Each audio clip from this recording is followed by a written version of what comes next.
Projeto Memória Petrobras, depoimento de Décio Fabrício Odoni, entrevistado por Márcia de Paiva e Eliana Santos. Rio de Janeiro, 9 de dezembro de 2004. Realização Museu da Pessoa. Entrevista HV 2004, número 08. Boa tarde. Gostaria de começar a entrevista pedindo que você nos diga seu nome completo, local e data de nascimento. Lavras do Sul, Rio Grande do Sul. Nasci em 13 de agosto de 1960. Meu nome completo é Décio Fabrício Odoni da Costa. Décio, você pode contar para a gente o nome dos seus pais e dos seus avós? Bom, por parte de pai, era Fabrício da Costa Machado e Eudoxo Evangelho da Costa. Meu pai era Orlandi Teixeira da Costa. Por parte de mãe, minha mãe era Dila Odoni da Costa. Os meus avós, Décio Savério Odoni e Gelsa Bulcão Odoni. O nome da família Odoni você tem origem que é italiana? Italiano. E você pode falar um pouquinho do que seus pais trabalhavam? O que seu... Do lado da família do meu pai, meu pai é vivo também, é pecuarista.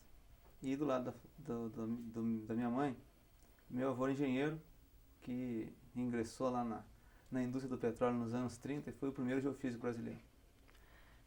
O que você se lembra do seu avô, Décio? Muitas coisas. Eu, quando era pequeno, o meu avô tinha ido morar em Porto Alegre. Foi criado o escritório de Porto Alegre na época. E ele tinha sido diretor da Petrobras, né, naquela época de criação da Petrobras. E quando foi criado o escritório de Porto Alegre, ele foi a Porto Alegre. E eu, logo em seguida, nasci. E meu pai morava no interior, era pecuarista. E eu fui estudar em Porto Alegre, com 6, 7 anos de idade, e ficava morando com meu avô. Então ele teve uma influência muito grande na minha formação. E o fato de ter tido uma trajetória enorme na indústria de petróleo no Brasil e na Petrobras seguramente me influenciou. Eu me lembro, quando eu era garoto, eu queria trabalhar na Petrobras. E quando eu estava prestes a entrar na universidade, no final dos anos 70, houve aquela descoberta gigante de Majnun no Iraque. Teve uma repercussão grande no Brasil. E eu somei aquela vontade de trabalhar na Petrobras com o meu lado aventureiro, que sempre foi muito forte. E tive vontade enorme de trabalhar no Iraque. Não vou entrar um dia na Petrobras, mas eu quero trabalhar no Iraque. E eu adoro viajar. E de uma forma ou de outra, eu acabei não trabalhando no Iraque, mas trabalhei em muitos outros lugares diferentes, na Líbia inclusive, que é parecido. Até se a gente chegar lá, a gente vai falar sobre tudo isso. Eu queria perguntar assim, também um pouco mais dessa sua infância. Você falou, desde pequenininho eu já queria trabalhar no Iraque. O que você se lembra da sua... Qual eram as suas lembranças da Petrobras? O que era Petrobras para você pequenininho? Você até queria trabalhar no Iraque, mas o que teu avô te contava? Eu ouvia muitas coisas em casa, porque o meu avô fez parte do grupo de pioneiros do petróleo no Brasil, né, junto com tantos outros. Então, nomes que hoje a gente vê nos livros de história como referências, né, na história da Petrobras, para mim, eram pessoas do círculo íntimo. Né? Inácio do Amaral, Pedro de Moura, e Plínio Cantanhede, Dionísio Barroso, pessoas que faziam parte do convívio da minha família, das histórias que circulavam na minha casa. Né? Era a história de vida da família da minha mãe, com a qual eu convivia muito intensamente. Então isso aí foi me influenciando ao longo da vida. Eu me lembro, assim, as primeiras lembranças infantis que eu tenho relacionadas com a Petrobras eram nos escritórios em Porto Alegre, que o meu avô chefiava. Ele foi responsável também pelo início da construção da Refap, lá em Porto Alegre, perto de Porto Alegre. E eu me lembro de ir, assim, com, sei lá, 6, 7, 8 anos, de ir nas obras da Refap. No início da minha memória, assim, talvez de 6, 7, 8 anos de idade. São os primeiros. Irmãos? Tenho 2 irmãs. E como que era para elas também? Você acha que tinha essa mesma expectativa ou era...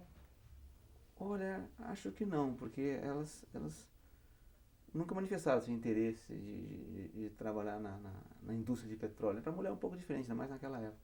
Então, não identifiquei esse tipo de aspiração. Não. E como é que era a sua casa também, assim? Você morou um tempo com seus avós? Como é que era a casa? Como é que... Na verdade, meu pai tinha uma casa numa cidade do interior, ele tinha fazenda naquela cidade. Eu ficava com meus avós num apartamento que eles tinham em Porto Alegre para estudar, depois minhas irmãs vieram também. E nas férias eu passava no interior, na casa do meu pai. Meu avô mantinha um apartamento no Rio, então ele vinha muito ao Rio para a Petrobras e muitas vezes eu vim com ele também. Lembro de ter ido no Edise pequenininho com ele, não lembro a idade, mas talvez, sei lá, 8, 10 anos. E o que você gostava de brincar quando você era pequeno, Décio? Eu, como diria meu filho, futebol, né? E mais algumas coisinhas. Era futebol, futebol, futebol. Futebol de botão, brincava muito. Algum futebol. E os brinquedos normais de criança. Né? Às vezes quando eu ganhava alguma coisa bacana, assim, tipo um autorama e tal, aí ficava mais feliz, né? Mas sempre caía no mesmo. Né? E você, assim, de educação religiosa, como é que era também um ambiente familiar? Era um ambiente com bastante religiosidade. Eu nunca estudei em colégio religioso, estudei em colégio militar, mas tive formação religiosa sim. E uma formação política, assim, seu avô era mais politizado? Como é que era seu pai? Meu avô era técnico. Meu pai era mais politizado, mas meu avô era um perfil bastante técnico. Não me lembro de identificar corrente ideológica clara no meu avô. Não sei se é pelo fato de eu talvez não ter tido ainda também a percepção, mas não recordo. E de seu pai, como é que era também a autoridade dele? Ele tinha... Quem você se lembra de ter uma coisa mais de autoridade dentro de casa? Tinha esse lado dividido com seus avós, né? Era um negócio complicado, porque eu vivia mais com meu avô que com meu pai, pelo fato de ficar estudando em Porto Alegre. Então, eu tinha meu avô mais presente como o pai naquela época que o meu pai mesmo. E aí você morou com seus avós também em Porto Alegre, foi para estudar, e como é que foi a juventude? Você ficou em Porto Alegre? Eu estudei em Porto Alegre, depois entrei na universidade em Porto Alegre. Aí você foi fazer universidade de engenharia. Né? Engenharia. Em elétrica e eletrônica na Federal do Rio Grande do Sul. E viajei muito quando eu era garoto. Eu estava te falando essa questão de ser aventureiro, de querer trabalhar na Petrobras, mas fora do Brasil, né? Eu quando fiz estágio fora do Brasil, quando eu entrei na Petrobras, eu já conhecia mais de 60 países. De viagem E aí viajava sozinho? Como é que era? Sozinho. Mochileiro. Mochileiro? Pegava mochila, saía? Não tinha nem amigo para ir junto? Primeira vez eu fui com uns amigos, meus amigos cansaram, voltaram antes. E eu fiquei, depois, a segunda viagem grande que eu fiz, eu já consegui um estágio na Dinamarca, fazer um estágio, comprei telefone. Isso você já estava na faculdade? Já estava na faculdade. Fiquei uns meses lá, depois saí viajando mundo afora. E o estágio você arranjou com a cara e com a coragem? Chegou lá? Não, eu arranjei no Brasil, numa instituição que fazia intercâmbio de estudantes. Já saiu daqui com estágio? Já saí com estágio arranjado. E aí viajou, conheceu, ia sozinho, teve muita história? Conta uma história do seu tempo de mochileiro. Muitas histórias. Me conta uma aí. Tem tantas histórias. Assim, uma das mais legais foi o meu primeiro contato com o mundo árabe. Depois eu vi, não imaginava naquela época que ia morar no mundo árabe. Mas eu estava viajando em 83, na Grécia. Naquela época o brasileiro não viajava muito, tinha acabado aquela questão de depósito compulsório, não existia cartão de crédito, só podia viajar com número X. Com dinheiro, o dinheiro para comprar no oficial era limitado, você podia, o resto dos dólares você comprar no paralelo, uma dificuldade enorme. Então, tinha pouco brasileiro viajando, não era comum você encontrar brasileiro. E eu estava andando na rua em Atenas e encontrei umas brasileiras, falando português no sinal de trânsito, a gente começou a conversar e fizemos uns passeios juntos em Atenas. Depois, eu ia seguir viagem para o Egito. E elas resolveram junto. Eu falei, olha, nós vamos para o país árabe, eu não conheço a cultura árabe, tem uma série de dificuldades, o pessoal fala muito de que a mulher é discriminada e tudo mais. Vocês querem ir, vamos, cada um é responsável por si próprio, né? E fomos. E eu já estava no final da minha viagem, já estava até com um pouquinho mais de recurso sobrando, e fomos para um hotel bom, na beira do Rio Negro. E um dia chegamos, agora chegamos na história, fomos uma boate que tinha no último andar do hotel, vista bonita e tal. Sentamos ali e tinha um casamento nessa boate. E como um casamento árabe, só os homens dançam, né? As mulheres paradinhas, os caras tudo festejando, dançando. E o árabe é solto, né? Eles começaram a olhar para a mesa, e olhar para a mesa. Eu falei para as meninas, olha, esse pessoal vai vir aqui tirar vocês para dançar. Vai dar problema isso, vamos embora. Não, vamos ficar, ficamos. Eu falei, então responsabilidade de vocês, né? Quer ficar, fica, mas se vier aqui o sujeito tirando para dançar, se vira. E aquilo foi não crescendo, o pessoal se aproximando, levou uma meia hora naquela confusão. Até que um deles criou coragem e veio em direção à mesa. Eu falei, tá bom, aí, agora vai. Aí ele chegou para mim e falou, quer dançar comigo? Foi uma das maiores surpresas da minha vida. Sério. Meus primeiros contatos com o mundo árabe. E as meninas ficaram decepcionadas, Uma né? produção enorme, você pode imaginar. Eu fiquei meia hora pressionando ali, dizendo, olha, vai ter problema, vai ter que dançar com árabe, senão nós vamos apanhar. Que de repente ele veio e falou comigo. Você vendo que podia até sobrar pra você, né? Mas indiretamente. Aí a pergunta é, dançou, né? Dançou? Não sei. Que imagem que o senhor fazia, que o senhor falou que tinha esse desejo de ir para o Iraque? Que imagem que o senhor tinha? Por que essa vontade, de repente, trabalhar lá? Eu lia muito quando era jovem, muito mesmo. Malbataan. Não, mas, e aí, sabe, eu tinha essa vontade de conhecer o mundo, assim, de andar, né? Nunca me adaptaria a um trabalho absolutamente rotineiro. Eu fiz um estágio na Copesul, também era do Grupo Petrobras na época, no Polo Petroquímico, lá em Triunfo, no Rio Grande do Sul. E aquilo para mim era morte, né? Chegava ali de manhã, manutenção elétrica, verificar se os relés estavam... Não é para mim não, eu falei, não dá, eu quero alguma coisa muito mais dinâmica. E eu posso dizer que consegui, né? Conta um pouquinho mais da sua juventude. Aí você era mochileiro, gostava dessa liberdade toda, foi muito namorador, namorou por esses 60 países, muito aí como pouco, é que era? Eu era pouco namorador. Era estudioso para burro, bom, excelente aluno. E acho que era tímido com as mulheres. Né? Tinha alguma... você foi fazer engenharia, mas tinha alguma disciplina que você gostasse mais? Nem sei dizer, viu? Nem sei dizer. Acho que era indiferente para mim.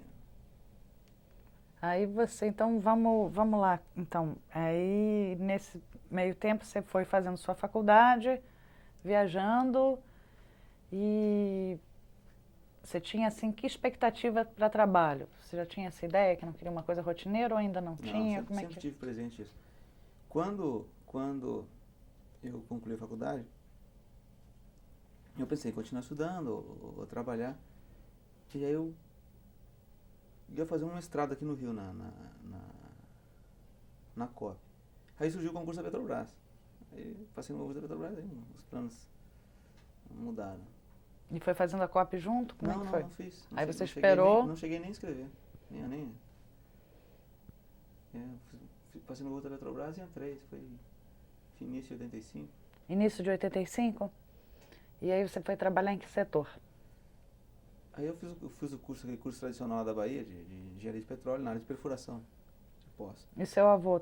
Seu avô estava vivo ainda? Ele tinha morrido em 83, quer dizer, eu não tive a oportunidade de trocar impressões com ele sobre a Petrobras, sobre a indústria do petróleo, com conhecimento de causa. Então, eu lamento isso, mas não pude ter essa percepção dele. Quando eu entrei no curso da Petrobras, eram 100 e tantos engenheiros, e havia duas opções, né? Produção e perfuração. Aí o pessoal diz, não, a produção é mais nobre, né? E a perfuração mais nômade. Então é onde eu vou. É movido, vai trocar de lugar. É agitado aí mesmo. Aí fui para a perfuração. Aí fiz o curso normal, aqueles estágios todos. E aí eu dei uma sorte, vamos chamar assim. Porque a Petrobras estava começando um grande processo de transformação na história dela, que era o processo de transformação de uma companhia pequena e média para a grande companhia que ela é hoje. Isso se deu através das descobertas de petróleo em águas profundas. Né? Hoje a produção da Petrobras, basicamente na Bacia de Campos, é fruto das descobertas de água profunda que justamente aconteceram nessa época de 85 em diante. E quando eu cheguei em Macaé para trabalhar, era uma época que havia uma carência muito grande de gente, né? de engenheiros. E aí você foi então direto para Macaé? Fui para Macaé, terminou o curso para Macaé. Aí chegava em Macaé, esses navios e plataformas que perfuravam os poços de água profunda, E eram geralmente não, todos eles eram operados por companhias estrangeiras. Então eu encontrava alguém que falasse inglês naquela época, era uma vantagem, né? E eu falava inglês, porque eu tinha viajado tanto. E aí, direto eu entrei para tomar conta dessas plataformas de perfuração de petróleo em águas profundas, que estavam perfurando os primeiros poços da Bacia de Campos, de água profunda. Descoberta de Albacora, Marlim Sul. E aí a coisa começou a crescer, cada poço que se perfurava era uma descoberta adicional, e aquilo foi aumentando, a companhia foi se dando conta que estava diante de alguma coisa nova, importante. E eu fui junto, né? Eu tava desde o início num grupo de 4 ou 5, 10 profissionais que estavam mexendo com isso. Porque a perfuração vem antes de tudo do ponto de vista operacional, né? Você faz a sísmica, identifica os poços, mas quando você começa a gastar dinheiro e investir recursos é quando você perfura. E a produção depois é a consequência do resultado da perfuração, e aí vai, né? Então a gente estava na vanguarda, né, da companhia naquela ocasião. E eu muito novinho, né? Já 26, 25, 26, 27 anos, envolvido com esse negócio direto, né? E controlando plataformas de cento e tantos mil dólares por dia. E como que era isso para vocês naquela época? Como é que era a expectativa? Como que vocês trabalhavam? Né? Foi um negócio espetacular, porque era um negócio absolutamente novo. Não sei se alguém já deu esse depoimento aqui, mas então aproveito e dou. A gente não sabia o que a gente estava enfrentando, né? Então pegava uma plataforma dessas de posicionamento dinâmico, que hoje isso é corriqueiro para a Petrobras, mas naquela época não era. Então, poços de água muito profunda não eram tantos que tinham sido perfurados, né, no mundo. Boa parte dos navios que a gente usava para perfurar poços em água profunda eram navios que tinham sido construídos para operar no Ártico. Então, a mobilidade que eles tinham, né, de não ter ligação com o fundo do mar através de cabos de ancoragem, eles eram posicionamento dinâmico, navegando o tempo todo, ficar no mesmo lugar, era uma característica para fugir de iceberg, quando vinham aqueles blocos de gelo gigantescos nas zonas mais ao norte do Atlântico. Então, a gente trouxe essa turma para perfurar poços naquela época, 800, 900 metros, lembra lá. E não tinha muito também, não. Acho que no mundo tinha 10 ou 12 dessas plataformas. E teve uma época que quase todos estavam aqui no Brasil. Então a gente começou a desenvolver uma tecnologia. Eu me lembro que aí nós começamos a fazer manuais de como operar, como perfurar em águas profundas, para a gente não esquecer aquilo que a gente estava aprendendo.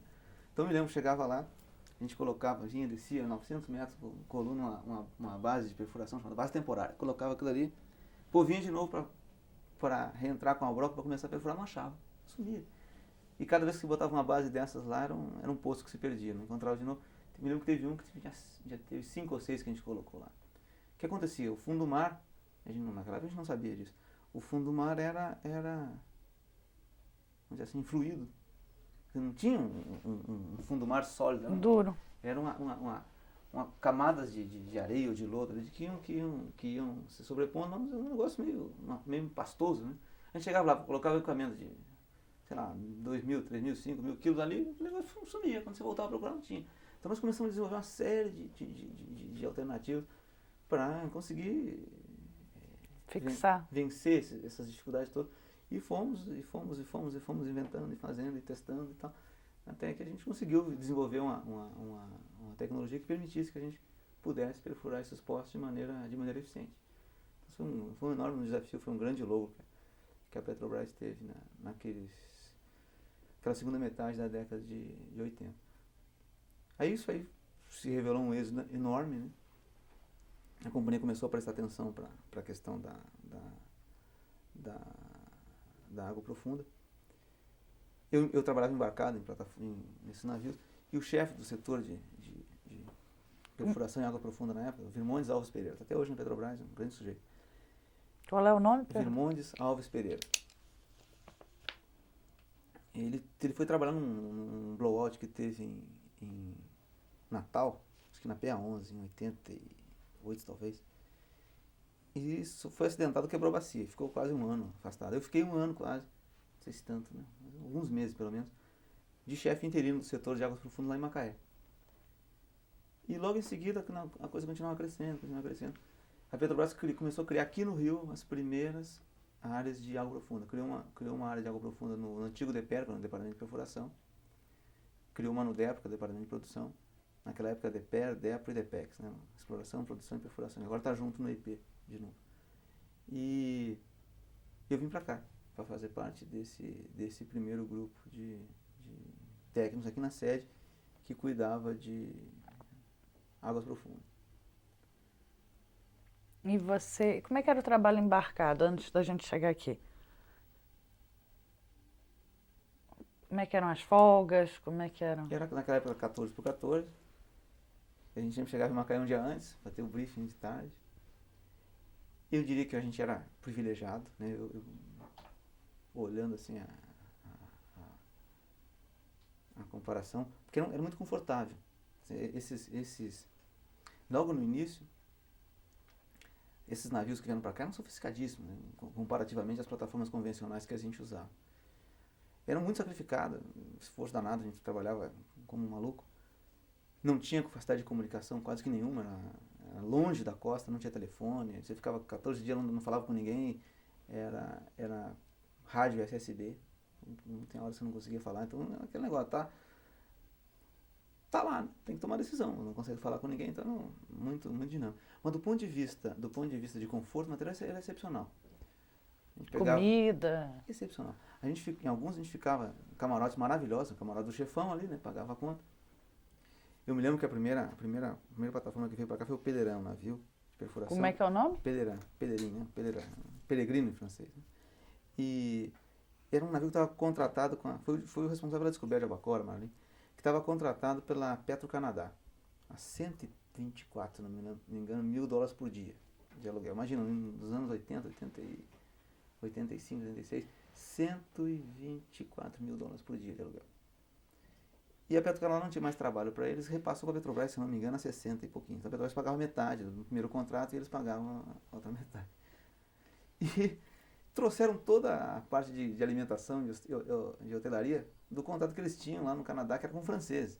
Então tinha garçonete no navio, tinha vinho no almoço, no jantar, vinho francês. Negócio maravilhoso, escargot, tudo. Melhor que buffet de hotel de 5 estrelas. E a pessoa reclamava, não tinha feijoada. Então era aquele negócio. A gente feliz da vida. E a turma lá, pô, não tem feijão. Pô, era mais para transatlântico do que para... Era instalações de cruzeiro.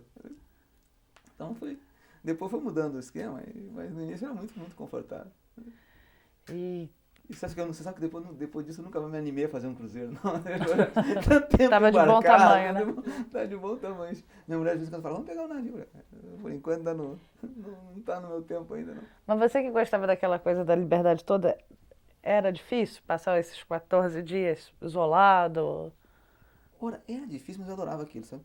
Porque você pode estar confinado fisicamente, mas você estava liberado mentalmente. Né? Não sei se você entende o que eu estou dizendo. Dizer. A grandiosidade do desafio é um negócio tão excitante. Quer dizer, o novo não faltava nunca ali. Quer dizer, tudo que a gente estava fazendo era novo. Então eu me lembro que os 14 dias passavam assim, né? Porque você não sentia. Né? Para quem gosta de novidade, passava o tempo todo pensando, como é que vamos fazer? Aí não deu certo, tenta de novo. E não era, digamos, uma pesquisa científica tradicional. Era mais uma tentativa e erro, né?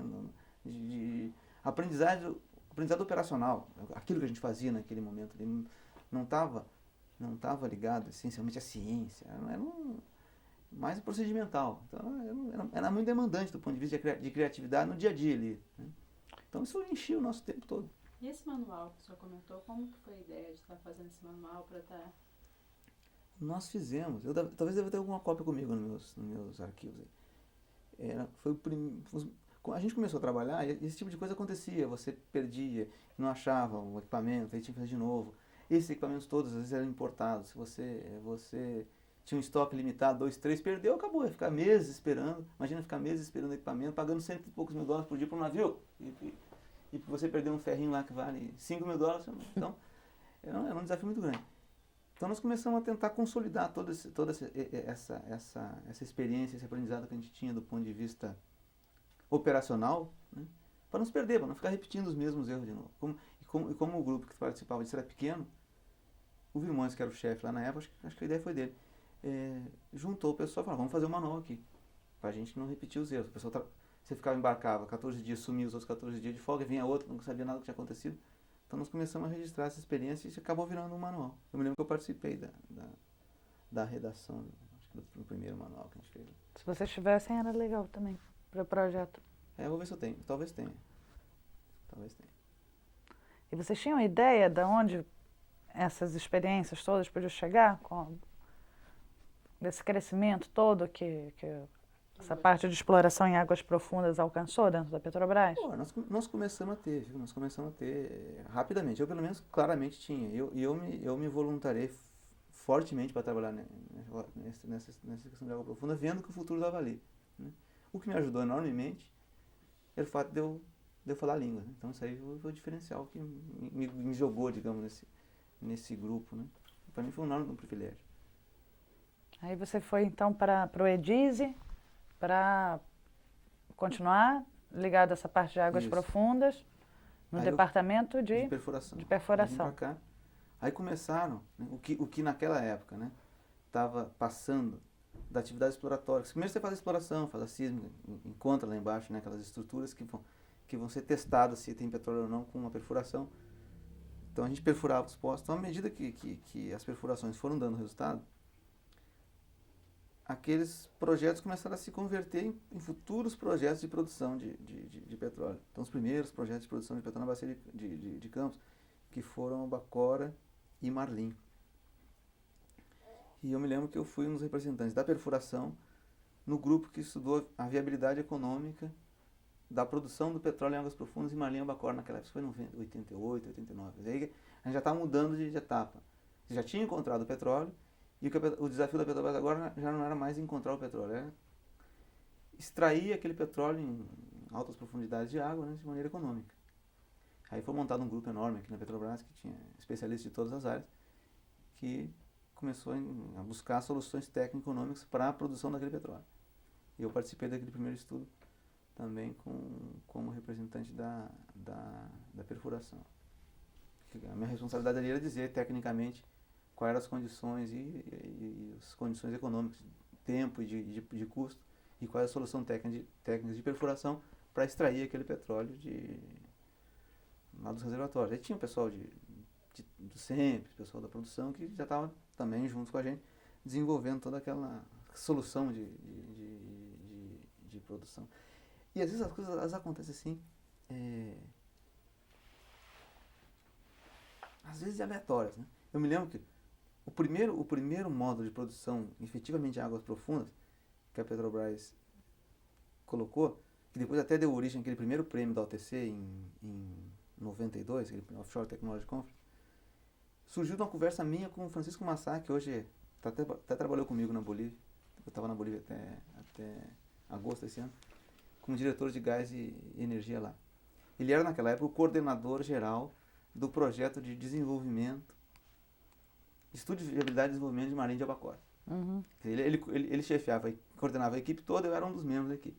E um dia nós estávamos conversando e a indústria do petróleo tinha passado por uma depressão muito grande na segunda metade dos anos 80.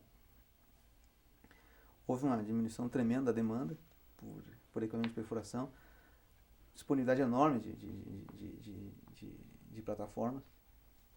Aquelas plataformas que eu te falei que a gente pagava em 85, 120 mil dólares por dia, estava em 20 e poucos, oferta e demanda.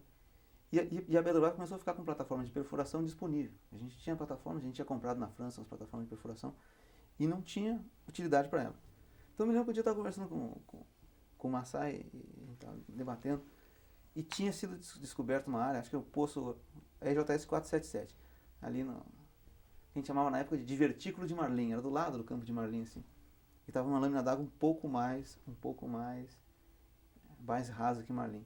E a gente tinha uma série de dificuldades para entender como é que ia ser o modelo de produção, porque tinha asfaltenos, tinha um óleo pesado em Marlim, a gente não sabia se parafina, se queria bloquear as linhas, se não ia. E estava previsto um desenvolvimento gigante. E a gente conversando um dia, aí surgiu a ideia, por que a gente não pega, eu falei para ele, por que não pega uma plataforma dessa de perfuração que está aí sem utilidade, a gente bota uma planta de produção pequenininha nela e fazer um projeto piloto de produção e a gente consegue aí testar a solução técnica que a gente está imaginando para o grande e produz mais rápido, ganha recurso também, ganha dinheiro. Aí ficamos conversando ali, bom, no final saiu. Foi o primeiro projeto de produção em água profunda da Petrobras, foi o RJS 477. As coisas assim são... E como que foi esse projeto? Conta pra gente um pouquinho. Quais foram os resultados? Foi excelente, perfurou alguns postos, eles foram ligados. Essa plataforma Petrobras, era a Petrobras 13, se não me engano. Ela foi colocada, ancorada naquela área. Os postos foram conectados na plataforma. E ela produziu, acho que durante alguns anos, até que Marlim efetivamente entrou em produção, de maneira preliminar, ela produziu acho que 30 mil barris por dia, assim, não me lembro exatamente os números. E era importante, significativo, muito importante. Esse volume, né, no período. E foi um avanço tecnológico tão importante que isso aí foi, talvez 89 e tal, né? Implementado um pouquinho depois. E em 92, a Petrobras ganhou o prêmio da OTC, o primeiro grande prêmio de offshore que a gente depois repetiu com um roncador agora em 2000. Mas essas coisas surgem assim, né? Mas você contou essa conversa também, dessa conversa com Francisco Massai, que as coisas surgem assim, agora, e falou dos vários departamentos, né? Tinha um trabalho conjunto, como é que é a exploração, fazia uma parte, ou tinha como é que era coordenado todas essas áreas, dessas etapas, né? Tem a parte da perfuração, depois tem a parte de extrair sem... Não, parte do SEMPES. Tinha coordenação, né? Tinha coordenação em diversos níveis. Mas os projetos que eles eram multidisciplinares, tipo esse que a gente está falando de estudo de viabilidade econômica de projetos do Porto de Marlim Albacora, eles tinham um coordenador, nesse caso eu estava falando, era o Francisco Massá, que era da produção, quer dizer, que é o último dono, digamos assim, do projeto, e contava com a expertise dos técnicos dos diferentes órgãos da companhia. Tinha gente ali de finanças, de materiais, de pesquisa no SEMPES, tinha gente da perfuração, da exploração, estava todo mundo envolvido naquilo, né? Todo mundo aportava e depois chegava a essas conclusões comuns, se fazia um relatório comum, assinado por todo mundo, que era encaminhado para quem de direito podia aprovar. Então, no caso, a diretoria executiva aprovava ou não aprovava aquela recomendação daquele grupo de técnicos que tinha participado do projeto. Assim funcionava. E assim funciona até hoje. E aí você trabalhou lá nessa parte de águas profundas durante quanto tempo? Aí eu fiquei ali alguns anos. Eu era engenheiro 1, muito novinho. E era chefe de um setores lá de água profunda. Eu era responsável pela contratação de plataformas e operações de perfuração. Aí numa das reestruturações que houve ali, como era novo demais, eu perdi minha chefia. Perdeu a chefia porque era novo? Porque era novo demais. Como é que era essa hierarquia? Era uma companhia muito hierarquizada, né? Então eu era engenheiro 1, mas eu tinha adquirido essa bagagem através desses processos que eu estava comentando contigo, né? Ter vivido ali no dia a dia essas experiências, que foi um privilégio. E aí, uma das reestruturações que houve no final dos anos 80, foi um ano muito conturbado, né? Trocava a diretoria da Petrobras toda hora. Numa dessas eu perdi a chefia que eu tinha e fiquei ali. E eu queria ir para Braspetra. Sempre quis, né? Voltando, resgatando aquela minha veia assim, aventureira. E o pessoal da Braspetra também queria que eu fosse, né? Porque encontrava lá um infeliz disposto a ir para uma Angola da vida. Não consegue ninguém, tem um aqui querendo ir, né? Então vem, né? Era um pouco assim mesmo? Então, ninguém queria ir para Angola, tinha essas coisas? Tinha. Não vou dizer que tinha em grande escala, mas tem uma certa dificuldade de você conseguir gente para ir para lugares, né, que são mais complicados. E aí, era um pouco um exílio também, né? Porque a Braspetra era uma empresa à parte da Petrobras. Então, era um pouco se distanciar da casa matriz, então afeta, né? Então, eu já tinha uma visão naquela época, que tinha claramente, que o futuro passava por uma abertura, né? Quer dizer, ia chegar um momento que a Petrobras ia precisar efetivamente tá para ir para fora. Da mesma forma que em 85, quando eu achei, olha, a água profunda vai ser o futuro, é bom estar por aqui, lá pelos anos 90, já, agora o futuro vai estar para a internacionalização, um bom lugar para estar também, vamos mexer um pouquinho. E aí eu fiquei me candidatando ali várias vezes aí para Braspetra, e a perfuração não me liberava, né? E não ia, ficava, e até que um dia eu consegui a famosa liberação e fui para para Braspeto. Foi em 92. Estou indo muito rápido, estou indo Não, devagar. tá, tudo bem, cada um tem o seu ritmo. Foi. E aí você lá na Braspetro, você foi para... Você chegou para que cargo? Na Braspeto eu fui como engenheiro normal. Eu era engenheiro 1 ainda. Você lembra que eu tinha engenheiro 1, 2, 3 e 4. Hoje é júnior, pleno e sênior. Né? E aí, trabalhava na área de operações, basicamente perfuração. Comecei a ajudar nos trabalhos numa campanha que a gente ia fazer na Líbia, depois uma campanha na Argentina. Mas aí você foi para esses lugares? Foi para a Líbia? Fui para a Líbia, quando a Braspeto ia perfurar uns postos exploratórios lá, fui para lá. Mas assim que entrou Logo em seguida, menos de um ano depois. Passei alguns meses na Líbia. E como é que era lá na Líbia? Você já conhecia um pouco do mundo árabe? Conheci Como é um que pouco é? do mundo árabe. Mas eu adorava esse troço, né? Essas... Fazia ainda parte do teu sonho? Daquela coisa de... Continua fazendo, né? Eu agora que eu estou numa posição, às vezes, que fico discutindo indicação de gente, tem hora que eu fico me coçando para me indicar, né? Quer dizer, assim, a Pedro vai indo para Tanzânia. Pô, adoraria morar na Tanzânia. Tô entrando no Irã. Falei, pô, Irã, né? Não, me coça, por que eu não vou, entendeu? Para esse lugar. Mas voltando aí à história. Eu fui para a Líbia a primeira vez, passei uns 3 ou 4 meses lá. Minha filha era recém-nascida, inferno, você ficar longe, né? E você casou, só para a gente também retomar a sua trajetória por completo, você casou com uma moça que já... e que toparia entrar nessas suas... Olha, era condição sine qua non. Deixa eu te contar a história do meu casamento, que ele é interessante também. Nessas viagens minhas, mundo afora, um dia eu estava em Amsterdã. E aí vi um grupo de pessoas assim, falando português. Aí cheguei perto, naquela época brasileiro também, que eu achava pouco ainda, né? E tinha uma moça, que hoje é minha mulher, com uma bandeirinha do Brasil num casaco. Eu aproximei, falei um pouquinho com elas e tal. E... hasta la vista, baby. Passadas umas 2 semanas, encontro com eles de novo em Oslo, na Noruega. É bom, aí o destino é implacável, né? Aí começamos a namorar. Levamos 5 anos sem morar na mesma cidade. Ela morava onde? Em Londres. O pai dela era da Marinha Brasileira, então eu também estava acostumado à mudança, então ajudar. E eu morava em Porto Alegre. Depois ela veio para o Rio de Janeiro, eu fiquei em Porto Alegre. Aí eu fui para Dinamarca, esse estágio que eu te falei, morei na Dinamarca, viajei um pouco. E ela continuou no Rio. Aí eu voltei a Porto Alegre, ela no Rio. Aí eu fui para Salvador, quando eu passei no curso da Petrobras. Fiz todo o curso. Namorando. E eu só fui casar com ela 5 anos depois, quando eu já tinha vindo para trabalhar em Macaé, morando aqui no Rio. E ela veio já para morar em Macaé? Ela morava no Rio. Morava no Rio. A gente sempre morou no Rio. E sem ter outras namoradas no meio do caminho, não. Né? Uns 5 anos. É que a gente vai mostrar para ela a fita. É verdade. Viu? Mas, então, onde é que a gente tava? E aí você, da Líbia, você estava lá... Aí eu fui sozinho para lá, com a minha filha pequenininha, né? Você foi sozinho? Aí depois, fui sozinho. Depois da Líbia, eu fiquei uns 3 meses na Líbia, eu vim para cá. Aí a gente estava montando a primeira operação da Petrobras na Argentina. A gente ia perfurar um poço offshore na Argentina.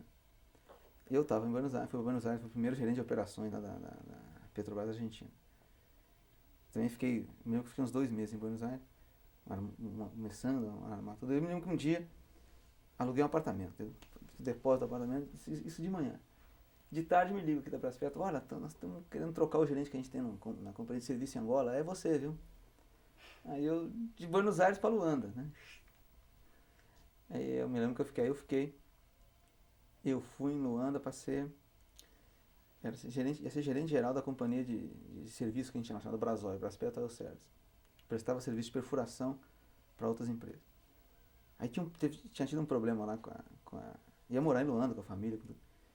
E aí na semana que eu cheguei, tinha tido um problema com a Chevron, que era o cliente principal que a gente tinha lá. Tinha 2 plataformas da Petrobras trabalhando em Angola para a Chevron.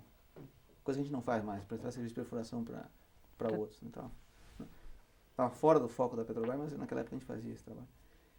E eles tinham pedido a substituição de 2 gerentes nossos lá. Tinham agradado, né, o pessoal. E quando eu cheguei lá para dizer que eu estava assumindo e tal... Você tinha ido para substituir um dos que... Não, eu tinha ido para assumir, eu ia no futuro assumir a posição do gerente geral que a gente tinha lá, e tínhamos substituído a pedido do cliente, que era a Chevron, 2 gerentes de operações, que eles tinham numa base da Chevron, em Cabinda, que é um apêndice de Angola, como se fosse Alasca, assim, está fora do território do país. Se você me pedir para contar a história aqui, eu não vou terminar esse depoimento hoje. Né? Cortar as anedotas dessa época.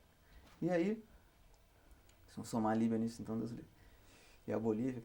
Mas aí, eu cheguei lá, mas eu cheguei e a gente ia substituir um gerente que tinha substituído um sujeito que tinha sido afastado a pedido deles, que eles tinham gostado do cara, mas a Petrobras não queria que ele permanecesse lá. Então quando eu comecei a discutir isso com o cara, eu falei, olha, com o gerente da Chevron, eu falei, não, nós precisamos trocar o sujeito. Ele falou assim, tá bom, você quer mostrar que você tem boa vontade? Você botou 2 caras aqui que a gente não gostou. Agora você colocou um cara que teve um desempenho bom, você quer tirar? Eu falei, porque é a instrução da companhia, então eu aceito que você tire, mas só se você ficar aqui. Aí manda, o cliente tem razão, né? Aí eu que tinha ido para ficar em Luanda com a família de gerente geral, fui ficar 8 meses, eu fiquei 8 meses, 28, trabalhando para a Chevron numa base que eles tinham lá em Cabinda, que é esse estado lá de Angola. E foi um período difícil, porque 28, sozinho. 28 é 28 dias direto. 28 dias lá e 28 dias 28 aqui. dias. Aqui na Bacia de Campos era 14, né? E minha filha já era pequenininha, então quando eu chegava em casa eu não me reconhecia. E quando eu passava uma semana, 2 semanas, até eu ficava um mês em casa. Uma semana, 2 semanas. Eu ia sair, ela se agarrava na minha perna, não deixava eu sair. Assim, com medo de que Sabendo que você ia sumir então, de novo. Se eu fosse sair assim, algum dia fazer algum esporte, jogar um tênis, numa sauna, que eu tinha uma bolsinha na minha mão, aí era o inferno. Aquela pequenininha tinha 1 ano de idade, né? Se agarrava na minha perna assim, não. Quer dizer, uma paranoia. Daí de Angola, eu fui pra Líbia, aí já com a família. A segunda ida para Líbia. E aí fiquei lá 2 anos e meio. De maio de 94 a agosto de 96, quando eu fui parar na Bolívia. Na Líbia ou na Bolívia? Na Líbia, de agosto de 94, de maio de 94 a agosto de 96. Mas e como é que foi ir com a família toda para a Líbia também? Muito diferente, mas a minha mulher adorou. É? Porque é uma vida diferente, uma cultura distinta. É estimulante para burro, né? Você vê coisas que você não está acostumado a ver. E você começa a efetivamente praticar algumas coisas que você lê nos livros, mas que você, sem viver, você não tem a percepção absoluta, né? Tem várias coisas que você vai vivendo assim, quando você tem experiências diferentes, acho que é isso que eu gosto. Onde é que está a verdade absoluta? O que é o certo? Vou te contar algumas histórias, então, aproveitando que a gente está aqui em depoimento. Primeiro eu cheguei em Angola, a gente tinha problema de greve, uma de greve enorme. E nessa base que a gente tinha lá em Cabinda, a gente tinha 2 plataformas, a Petrobras 11 e a Petrobras 16. E tinha acho que uns 450 empregados locais que faziam todo o trabalho da plataforma, exceto os técnicos mais sofisticados que eram da Petrobras. E tinha muito problema de greve com esse pessoal. Então eu chegava lá, greve. Eu não entendia aquilo, né? E tinha um sujeito que era líder sindical, chamado Domingos Bundo. Por incrível que pareça, Bunda é nome de família em Angola. E aí, um dia veio um pedido de desembarque do sujeito. Tinha morrido o sobrinho dele. Aí tinha um português, que era o nosso chefe de logística lá. Eu chamei o português, vem cá, como é que a gente reage numa situação dessa? Não, a gente cumpre a norma da companhia. E o que determina a norma da companhia? Não, o cara só pode desembarcar quando morre um parente de primeiro grau. Se morre a esposa, o filho, o pai, agora, o sobrinho não vai. Então, ótimo, não desembarca. Aí passa uma semana, coincidentemente, o mesmo sujeito me pede licença para desembarcar porque tinha morrido outro sobrinho. Eu falei, de novo? Né? Passou o tempo, um dia ele apareceu lá na sala, falar comigo. E eu, no meio da conversa, falei, por que tanto tu enche o saco esse negócio de querer desembarcar porque morreu o sobrinho? Você não sabe que a companhia, né? Que eles falam português também. Sabe que a companhia tem norma, que a gente deixa de desembarcar quando morre, um parente de primeiro grau. Aí ele me explicou, sabe o que acontecia? Nessa região de Angola, as tribos eram matriarcais. Então não tinha casamento, as mulheres tinham liberdade sexual e se relacionavam com todo mundo na tribo. E isso é o certo para eles, né? Então, do ponto de vista social, o pai da criança, quer dizer, o pai social, o responsável social pela criança, era o irmão mais velho da mãe. Então, quando morria o sobrinho, ninguém tinha filho, o cara tinha sobrinho, quer dizer, quando morria o sobrinho dele, na verdade estava morrendo o filho social dele. Aí eu falei, é assim, mudou a norma. Tá, agora ninguém mais desembarca quando morrer filho. Desembarca quando morrer sobrinho. Greve. Acabou. Imagine. Então você vê, são coisas de entendimento cultural. E vocês pegaram um período de turbulência política em Angola, não? Peguei. Eu peguei a época da guerra lá. Peguei uma evacuação, a gente morava em Cabinda. E uma base chamada Malongo, que é a base que é a Gulf, depois a Chevron tinha lá em Cabinda. E eu me lembro que uma noite, foi no 1º de janeiro, Réveillon, depois do Réveillon, 1º de janeiro de 1994. Eu estava dormindo, a gente tinha uma casa, um alojamento, né, independente assim. E de madrugada começou o tiroteio, pá, um bombardeio. Tiroteio não, bombardeio, né, pesado.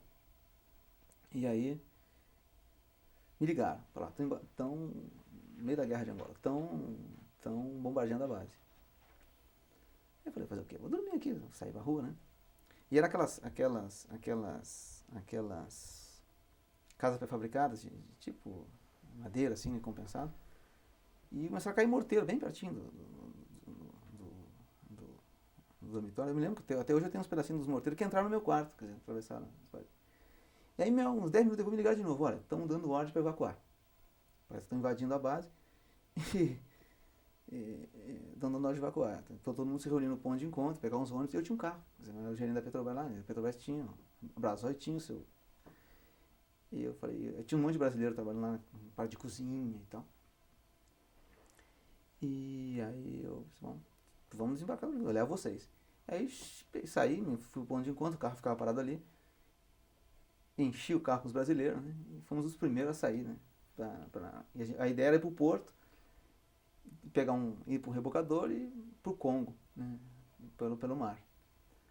Aí, quando era no alto, assim, em Angola, a base, pertinho da praia. A praia tá aqui, logo em seguida tinha um platô que subia, e a base ficava lá em cima, 3, 4 quilômetros de carro. Aí quando a gente estava no escuro, descendo, assim, quando eu fiz uma curva, tinha uns 200 caras armados, com Fuzil e tal, em roupa militar, bloqueando a estrada, fizeram parar, eu parei, fazer o carro cheio de gente. Eu falei, estão mortos, já invadiram aqui. Não, era a turma que defendia, a base estava fugindo. Aí entraram no meu carro, treparam no carro. Eu não sei quantos tinha, mas pelo menos uns 60, 70, sei lá, 50, não consigo contar. Tinha dentro era uma picape grande, em cima, no capô, no teto, atrás, tudo entrou ali, gente. Os que entraram. E eu fui lá para o porto. Entramos no rebocador, encheu o rebocador, a parte de trás, sei lá, centenas de pessoas, e fomos pro Congo, sem passaporte, sem dinheiro e tal, sem nada, só roupa do corpo. Aí no meio do trajeto, o pessoal deu a ordem de voltar, a gente acabou não chegando quando voltamos lá pra base. De noite a gente via assim, na escuridão, aquelas balas passando de um lado pro outro, assim, míssil. Até bonito, né? Parece fogo de artifício. Então foi a minha experiência de guerra em Angola. Você estava sozinho? Estava sozinho. Porque seria uma situação bem diferente de estar com família, né? Impraticável. Lá ninguém ficava com família. Por isso que era esse regime 28-28. Aí de Angola você... Fui para Líbia. Líbia, e depois você falou que foi para Bolívia. Fui para Bolívia. E como é que foi o convite para ir para Bolívia? Deixa eu contar umas duas historinhas aqui antes da gente passar para Bolívia. Essa questão cultural, né? Uhum. Tem uma linha da questão. Quer dizer, o que é o certo? Ter uma mulher ou ter 4? Né? Depende do ponto de vista. Depende de onde você está. Se culturalmente, socialmente, aquilo é aceitável, né? E lá é aceitável. Você começa a entender por que o árabe pode casar com 4 mulheres. É uma solução para um problema social. Lá nos primórdios, né? Os árabes eram guerreiros, saíam aquelas hordas, né, conquistadoras. E as mulheres ficavam na cidade.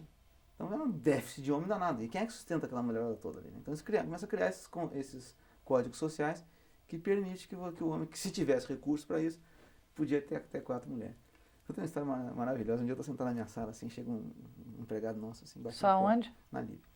Mr. Dess, eu posso entrar? Ele pode. Aí veio e tal. É verdade que o senhor tem uma mulher só? Né? Aí eu falei, é verdade. Mas por quê? Aí eu expliquei e tal. Aí ele falou assim, você vê, eu tenho 3. Não tenho a 4ª porque não tem dinheiro. Se o senhor me der um aumento, o caso vai com a 4ª. Ele aproveitou e deu uma pedidinha. Aí eu falei, não, que não dá, não sei o que e tal. Aí ele ficou ali, meio olhando assim, desconformado.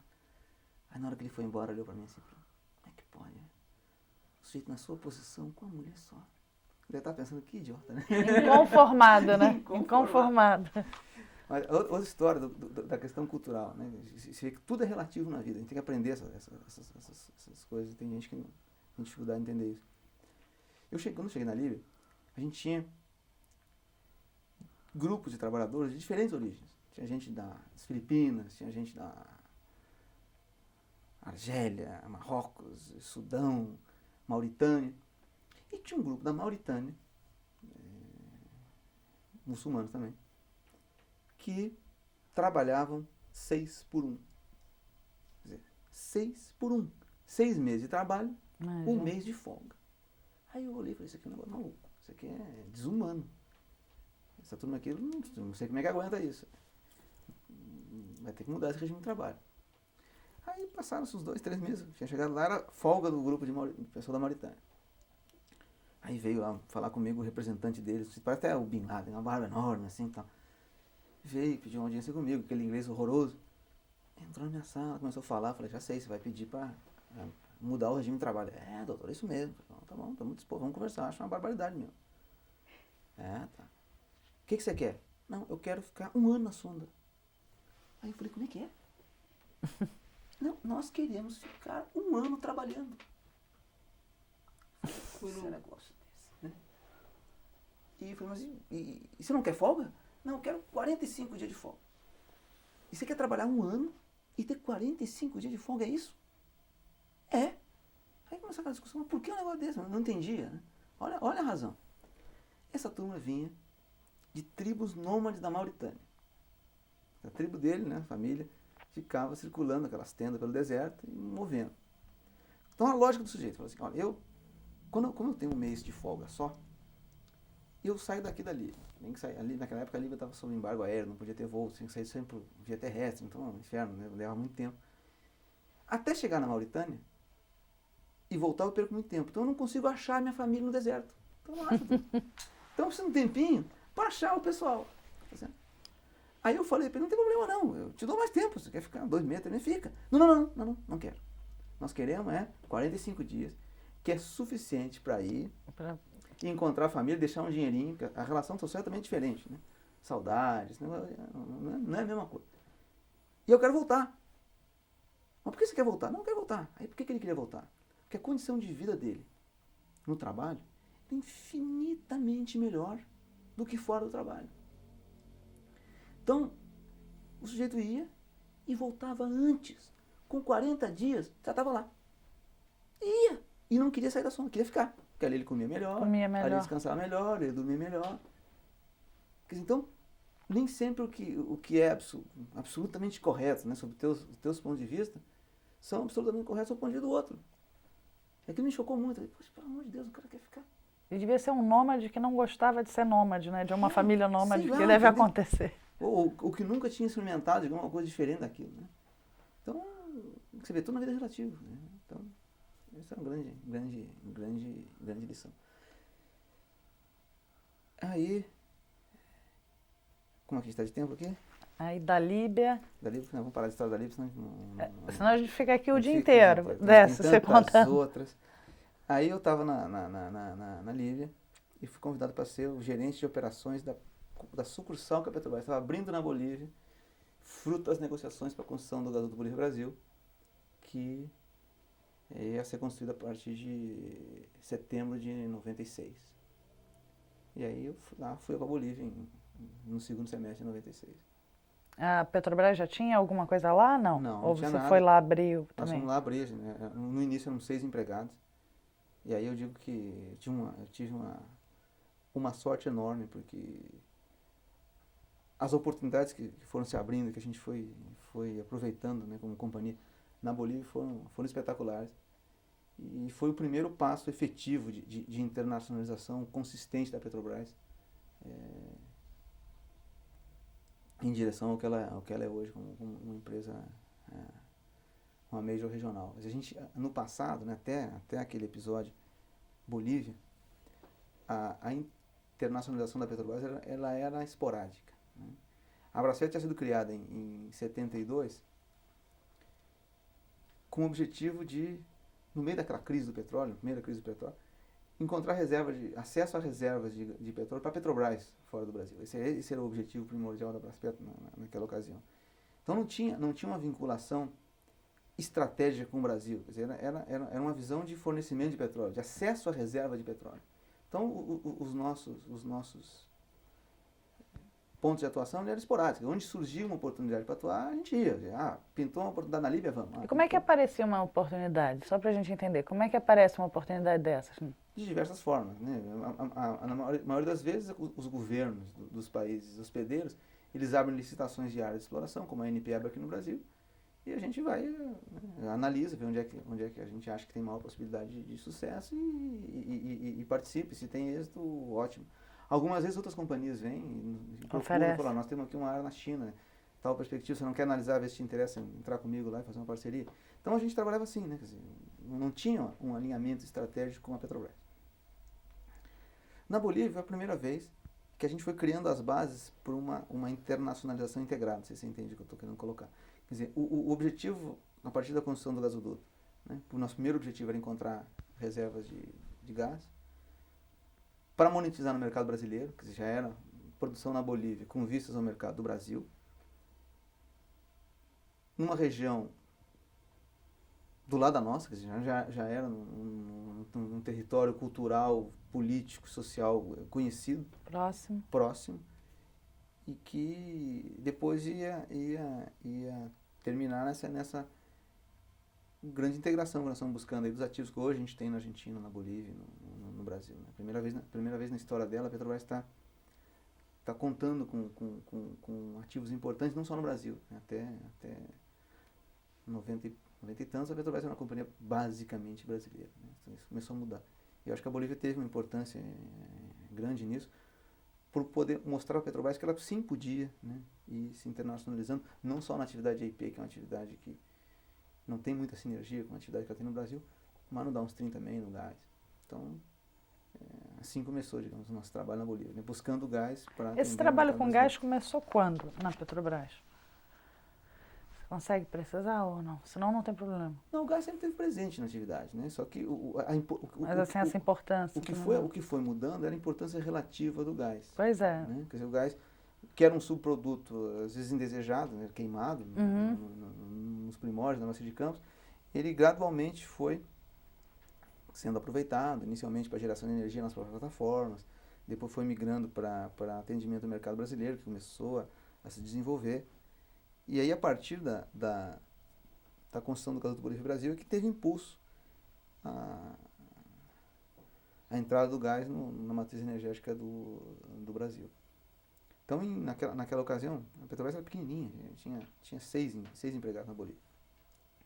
E ela tinha assinado um contrato para comprar 30 milhões de metros cúbicos de gás da Bolívia, não tinha nenhum, porque estava entrando em atividade exploratória.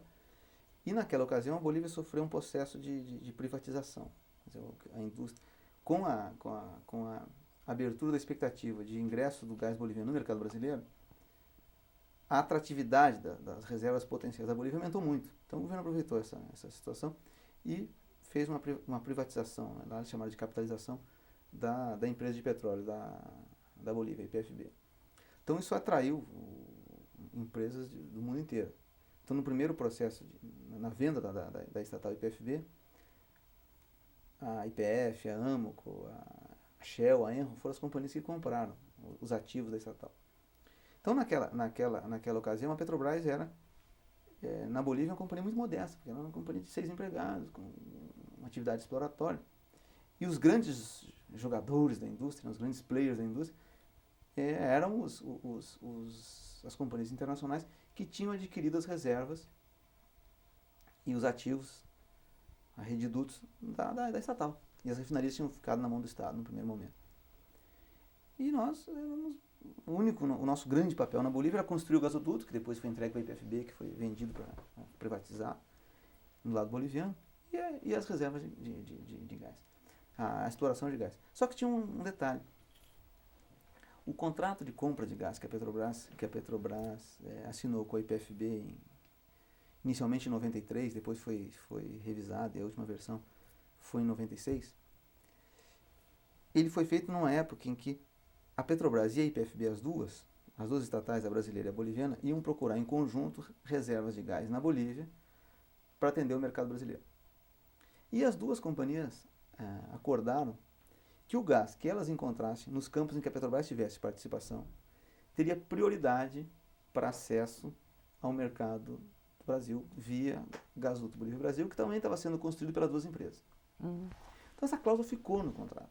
Quando houve a privatização na Bolívia, as companhias estrangeiras que entraram apostando no mercado boliviano para atender a demanda de gás do Brasil, elas desconsideraram essa possibilidade prevista no contrato de que a Petrobras fosse ser capaz de descobrir reservas de gás significativas na Bolívia. E pagaram, tanto na privatização quanto outras empresas adquiriram reservas que existiam na Bolívia, na expectativa de atender o mercado brasileiro com essas reservas.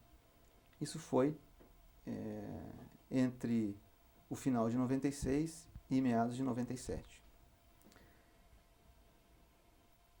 E a gente continuava ali aquele nosso trabalho de exploração. Começamos em outubro de 96 a sísmica em San Alberto, depois em San Antônio, as duas áreas que a gente tinha lá em sociedade com a IPFB. Em Oceano Aberto e? San Antônio. Éramos nós e a IPFB. Nós vendemos um pedaço da nossa participação para a Total, naquele processo que eu te falei de uma companhia convida a outra para diluir risco. E o que era a estatal IPFB, os 50% deles foram vendidos no processo de privatização boliviana. Passaram naquela época para a IPF Argentina, hoje em dia é da Repsol, junto com os fundos de pensão da Bolívia. E nós começamos o nosso trabalho de exploração. No final de 97, nós começamos a furar o primeiro poço em San Alberto. E esse poço, em agosto de 98, revelou-se um êxito enorme. A primeira grande descoberta nossa de gás na Bolívia. Maior descoberta da Braspetra desde os anos 70. A Braspetra tinha descoberto 2 campos gigantes no Iraque, Majnun e Naum em 70 e tantos, que depois foram revertidos pelo governo iraquiano. Então era a maior descoberta da Braspetra desde 70 e tantos, em 20 anos, quase. E logo em seguida, isso foi em agosto de 98. O gasoduto foi inaugurado, foi concluído em dezembro de 98, oficialmente inaugurado em julho de 99, e entrou em operação 1º de julho de 99, 6 meses antecipado em relação ao previsto. E quando cheguei em junho de 99, a gente terminou o primeiro poço em San Antônio, que era o outro campo, que teve resultados ainda mais espetaculares que os resultados de San Alberto. E a gente se deparou com uma nova província gasífera que mudou completamente as expectativas que tinham sido geradas na Bolívia e na região toda. Mudou o equilíbrio de oferta e demanda de gás na região. Porque prévio ao gasoduto, havia um debate que se não houvesse gás suficiente na Bolívia, a demanda do Brasil teria que ser atendido via o gasoduto do Bolívia Brasil, mas gás que vinha ou da Argentina ou de Camisé, que no campo que a Shell tinha no Peru com a Mola. Com a descoberta da Petrobras, mudou completamente essa expectativa. A Bolívia passou a contar com enormes reservas de gás. E a Bolívia teve certeza que ia atender o mercado brasileiro com gás boliviano. Então, aí, isso gerou no mercado uma reação muito grande. Muito grande. Rebuliço, né? Rebuliço enorme. E a Petrobras teve, acho que, pela primeira vez fora do Brasil, né, grandes embates políticos e eu conduzi esse embate o tempo todo lá, para poder valer os seus direitos de contrato. Porque aí gerou um desequilíbrio muito grande. As companhias que tinham comprado reserva, na expectativa de vender para o Brasil, se depararam com um contrato em que a Petrobras tinha prioridade para fornecer gás sempre quando ela tivesse gás. Eles não acreditavam que ela viria a ter, ela tinha. Então, naquela época, dos 30 milhões de metros cúbicos por dia que viriam para o Brasil, 8 já tinham sido adjudicados, mais ou menos. Um era nosso. Sei que no final, no frigir dos ovos, nós entramos numa discussão e a Petrobras acabou assinando, junto com os sócios dela, lá, contratos para fornecer perto de 22 milhões dos 30 milhões de metros cúbicos por dia de gás da Bolívia. Então, a gente junto com os nossos sócios, ficamos responsáveis por 70% do abastecimento do gás boliviano que vinha para o Brasil, que era completamente fora da expectativa. O oposto do... Isso aí gerou debates enormes, reações políticas, pressão das embaixadas dos países, hospedeiros das companhias concorrentes, foi um negócio assim. E o próprio governo da Bolívia? O governo da Bolívia sofreu enormes pressões, mas honrou os contratos que tinha com a Petrobras. Depois de meses de debate, nós conseguimos assinar os contratos, isso foi em abril de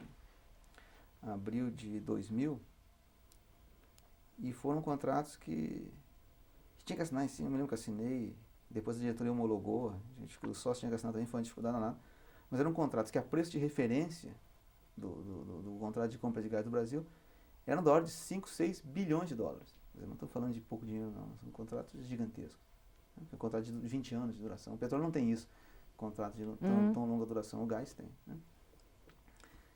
Então esse foi o primeiro grande embate da Petrobras para se transformar, né, numa companhiazinha pequena, com 5, 6 aí o escritório cresceu, grande, como é que foi? Muito. Conta também. Se transformou numa grande produtora, na principal produtora de gás da Bolívia. E isso aí abriu os nossos horizontes. Então já estamos aí, eu estou tentando simplificar um pouco a história. Aí nós já estamos em meados de 99, quando a gente assinou esses contratos. E aí nós tínhamos um desafio gigantesco, que era nos prazos previstos, e esses campos tinham que entrar em produção em princípio de 2001, senão a gente perderia esses contratos. Um trabalho gigantesco de desenvolvimento, de construção dos postos, das plantas, dos dutos, para botar esse gás em produção. Pois é, e daquele escritório de 6 pessoas que você tinha... Foi uma loucura, minha filha. Mas para você ver que uma loucura mais completa ainda, em meados de 99, começou a haver uma discussão na Bolívia sobre a privatização das refinarias. E essa discussão começou a evoluir e eu trouxe a questão para a Petrobras. Eu disse que nós estamos na Bolívia, vamos ter uma produção de gás muito importante, né, associada ao mercado brasileiro. Nós estamos na região, já havia naquele momento tinha sido quebrado o monopólio no Brasil. A Petrobras já não era uma empresa de monopolista aqui, já se previa, né, a liberação das importações de produtos para o mercado brasileiro, a abertura do mercado brasileiro também até a final de 2001. A Petrobras que tinha exclusividade de importação de derivados de petróleo para o Brasil, ninguém podia entrar, agora pode, né? A gente já estava vivendo aquele processo de abertura. E isso ia afetar tremendamente o dia a dia da Petrobras. E aí nós trouxemos para a discussão a possibilidade de comprar as refinarias na Bolívia, que seria o primeiro passo da Petrobras no downstream, fora do Brasil. A gente nunca tinha operado nem refinaria, nem posto de gasolina fora do Brasil. E compramos. Quando chegou, a licitação foi em novembro, e aí foi uma loucura absoluta. A gente olha assim para trás e o que a gente não fez, né? Porque você imagina uma companhia de 20 empregados, era o que a gente tinha naquela ocasião, que tinha que crescer para, sei lá, 100, 200, talvez, para atender 300, para atender a demanda que só o EIP ia trazer, a produção daqueles campos de gás. E de repente a gente entra na aventura de comprar 2 refinarias. Mas nós não compramos uma empresa, nós compramos 2 ativos. E o governo boliviano licitou, e na hora de fazer a oferta ali, a gente tinha que definir que valor dava, tinha um preço mínimo, então aquele risco, deixa de comprar ou deixa dinheiro na mesa. Então eu me lembro que você colocava as ofertas e depois o governo boliviano dizia qual era o preço mínimo. Eu fiquei lá pensando, discutindo com o pessoal que estava trabalhando ali no grupo. Aí decidimos colocar 102 milhões de dólares de preço pelas refinarias. Aí o preço mínimo foi 97, então pelo menos não deixamos muito dinheiro na mesa. Mas aí compramos as refinarias e tínhamos 15 dias para assumir. Mas eram dois ativos, não era empresa. Então não tinha fatura, não tinha nota fiscal, não tinha contador, não tinha agente comercial, não pegamos nada disso, pegamos só. Então como é que você sai do nada e as refinarias eram essenciais para a Bolívia, não podia parar. Se parasse, parava o país, né? Então eram as duas únicas. Então foram 15 dias sem dormir, assim, um negócio maluco, cheio de confusão, que também não vou entrar em detalhe aqui, senão a gente não termina. Né? Sei que em janeiro, início dia 2 de janeiro, de dezembro, começamos a operar as refinarias. Eu estava absolutamente morto, né? Cheguei em casa, me lembro, sentei no sofá da sala, assim, depois de 3 dias em La Paz é 4.000 metros de altitude, sem dormir, sem comer, absolutamente esgotado. Aí começa a me ligar gente para felicitar, parabéns, não sei o que e tal, embaixador, não sei o que, mano. E eu já estava ali quase dormindo, tocou o celular. Pá, atendi. Pensei, era o ministro da Fazenda. Olha, o presidente, que era o general Banz, está pedindo eu falar com vocês que tem que revisar o preço agora, mas não vai dar primeiro dia. O ministro da Fazenda da boliviano. Ligando para mim para dizer que o processo de privatização ele incluía um processo de mudança de cálculo de preço. E o governo boliviano decidiu adiar logo no primeiro dia. Eu falei, mas não foi nem 24 horas que a gente comprou essa já muda a regra, o que eu vou dizer? Então aí começa, que dá uns é isso, que o IP está isolado, você produz petróleo, você vende, então a tua interface com a população em geral, com os governos, era mínima. A cara de uma companhia de petróleo está na gasolina, está no posto, está no lubrificante, né? A produção de petróleo em si ela é amorfa, né, para o público. Aí começou essa nossa relação com o consumidor boliviano, mais intensa com o regulador boliviano, que efetivamente expõe a companhia. E nós começamos a operar essa refinaria, tivemos que montar tudo do nada, né? Parte contábil, financeira. Do nada você está faturando 700 milhões de dólares por ano. Então, assim, de um dia para o outro. Risco de crédito, um monte de coisa que assustava, mas nós fizemos e graças a Deus sobrevivemos a todo esse processo. E aí vocês aproveitam a mão de obra boliviana ou foi... Por exemplo, as refinarias tinham, deve ter alguma coisa como mais de 400 empregados. Nós tínhamos 2 brasileiros, um em cada refinaria, o superintendente. Todo o resto da equipe era a equipe boliviana. E aí que você ficou como presidente lá da Petrobras Bolívia? Desculpa, a gente vai só fazer uma... Ok. Peraí. Movimentado. Não pode reclamar, aquele negócio que eu falava disso. Sem dinâmica, assim. Ok, vamos gravando. Bom, voltando então. Retornando lá na Bolívia, que você estava no... Você perguntou se eu já era presidente da Petrobras Bolívia, né? Isso foi antes, isso foi em abril, maio de 99, antes da gente descobrir San Antônio, que eu virei o presidente da Petrobras Bolívia, né? Quando a gente era pequenininho, tinha por volta de 20 empregados. Aí voltando já à questão das refinarias, né? Aí nós entramos no refino e aí isso começou a abrir outras oportunidades. Logo em seguida a gente expandiu para a distribuição, abrimos uma companhia de distribuição. Lá hoje a gente tem 80 postos, cerca de 20 e poucos por cento do mercado boliviano. Não podemos expandir porque está limitado lá pelos controles legais. E os postos da Petrobras na Bolívia têm uma imagem espetacular. A média de venda dos nossos postos lá é muito superior às médias de venda do Brasil e da Argentina. A gente tem aqui no Brasil da ordem de 150, 200 mil litros por mês. Lá a média está em 600, 700. Tem postos que vendem 1 milhão de litros por mês. Imagine, mais que o Brasil. Na média, muito mais que o Brasil. A Petrobras tem uma imagem hoje, junto ao público, espetacular. Hoje a gente tem o Lubras, que é o nosso lubrificante, que a gente faz hoje em Cochabamba. Ele saiu de 1% do mercado para 20% do mercado hoje. E a gente usa uma outra marca de lubrificante lá, IPFB, que é a marca que era da estatal. Antes que nós compramos a refinaria, a gente continua usando a marca, que tem 60% do mercado lubrificante. Somando os dois, nós temos 80% do mercado lubrificante da Bolívia. Então, o nosso desenvolvimento lá no downstream foi muito bom, né, do ponto de vista de resultado e também de imagem.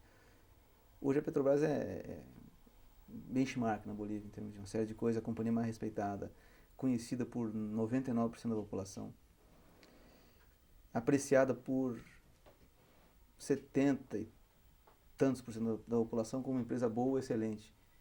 e medianamente como 20 e poucos por cento da população. Se a gente pegar 100% da população boliviana, 96% considera a Petrobras uma empresa ou neutra, ou boa, ou excelente. Quer dizer, um resultado de imagem espetacular. Mas não sem antes ter passado por todas essas confusões aí. Teve outra, né? Como nem tudo na vida é perfeito, quando a gente descobriu essas reservas de gás no sul, naquela ocasião, as expectativas de que as principais reservas de gás da Bolívia estavam em Santa Cruz. Daí a ideia de sair o gasoduto de Santa Cruz em direção ao Brasil. Só que nós encontramos gás 450 quilômetros ao sul de Santa Cruz. E aí como fazer para fazer chegar até o Bolívia Brasil, para chegar ao mercado brasileiro? Naquele ambiente extremadamente conflituoso em que a gente tinha tido uma disputa muito grande com as outras companhias para ter acesso ao mercado do Brasil. E os gasodutos da Bolívia, os internos, tinham sido vendidos e estavam nas mãos da Enro e da Shell. Então a gente, para poder chegar acessar o Bolívia Brasil, a gente dependia da Enro e da Shell, que era concorrência nossa.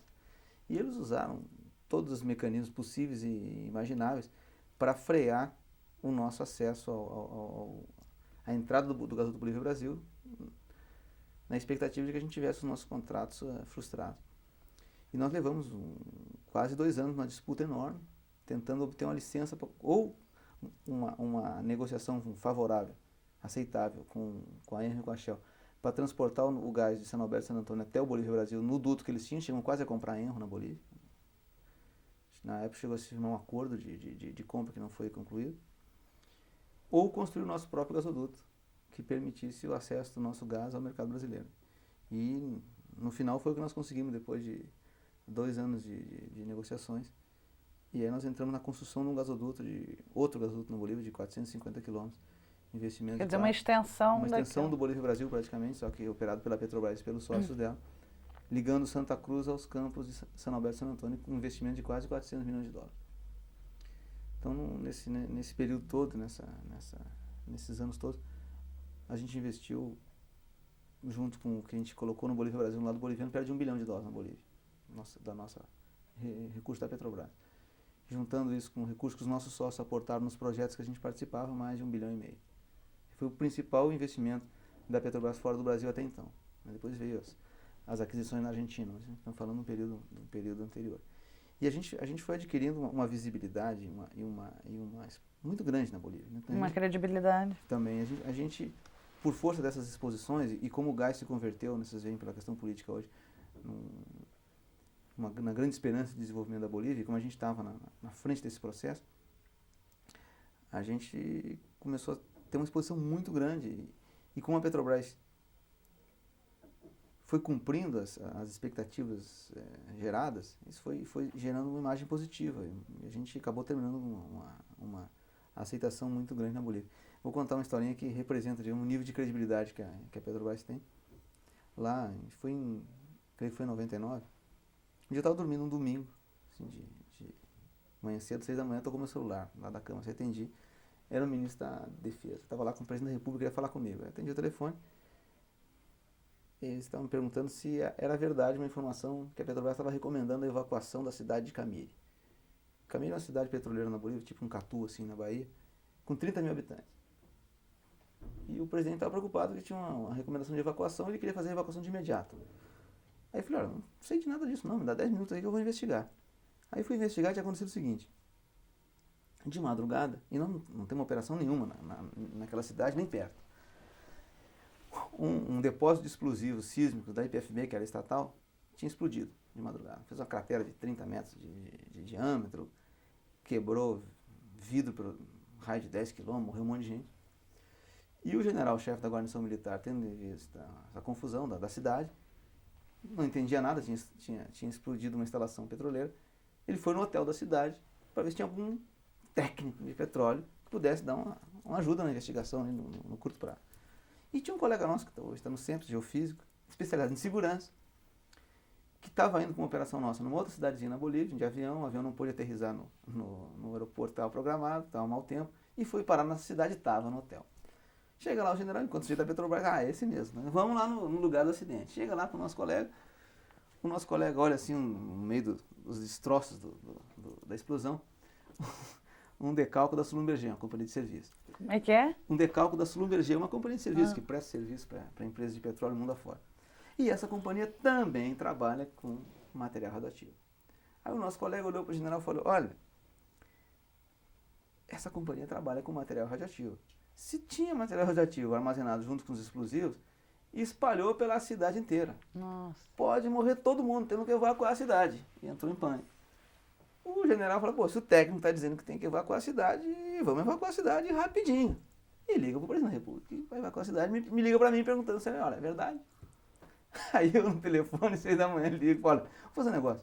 Bota um passarinho lá no buraco da explosão, porque não tinha medidor de radioatividade. Enquanto não chega um medidor de radioatividade, dizem os técnicos aí que o passarinho morre muito antes que o ser humano. Bota o passarinho lá para ver se tem radioatividade. Enquanto isso, eu tinha falado com a Schlumberger, eles mandaram um avião para lá com medidor de radioatividade. No final da história não tinha nada, né? Mas foi você que botaram o passarinho na gaiola lá e o passarinho ficou. E o presidente quase mandou evacuar a cidade, ou começar o processo de evacuação da cidade, por recomendação de um técnico da Petrobras. Isso aqui é credibilidade, imagina. Ô, Décio, quanto tempo você ficou por lá? Ou no total? Na Bolívia fiquei de... Você chegou como gerente? Gerente de operações em 96, em abril, maio de 99 fui presidente da companhia, aí começou a crescer. No início era só a Petrobras Bolívia, depois a gente começou a criar uma série de outras empresas, criou uma holding lá chamada Petrobras Bolívia Investimentos e Serviços, que era a companhia que detém todas as participações que a Petrobras tem em outras empresas na Bolívia.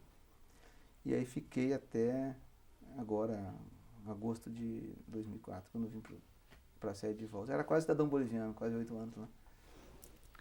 E aí quando você voltou por convite ou você pediu para voltar? Não pedi voltar não. Houve uma reestruturação na área internacional. Depois desse processo da Bolívia, a Petrobras também entrou num processo de expansão na Argentina. A gente criou refinarias na Argentina, depois comprou a Pérez Compan, que era a empresa de energia mais independente maior da América Latina, com sede em Buenos Aires. E isso mudou a cara da Petrobras. Pela primeira vez na história dela, ela deixou de ser uma companhia com ativos importantes só no Brasil, e hoje tem uma base regional muito importante. Então isso levou a uma mudança de estratégia na empresa, foi feita uma reestruturação da área internacional, e aí criaram uma gerência executiva para cuidar do Cone Sul. Quer dizer, são os ativos da Petrobras na Bolívia, na Argentina, e as subsidiárias que a Petrobras Energia tem na Venezuela, no Equador e no Peru. E aí me convidaram para assumir essa função e cá estou. E então vamos só ainda para finalizando, a gente vai fechando. O que você gosta de fazer nas suas horas de lazer, quando você não está trabalhando?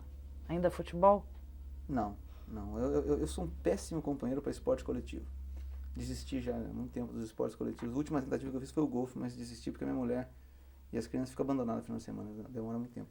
Eu não consigo jogar tênis ou me engajar em alguma atividade que eu dependa, que os outros dependam de mim. Às vezes, se eu marco vou jogar tênis contigo às 6 horas, 6 horas não posso ir, então eu desisti. Então eu corro regularmente, mas sozinho, né?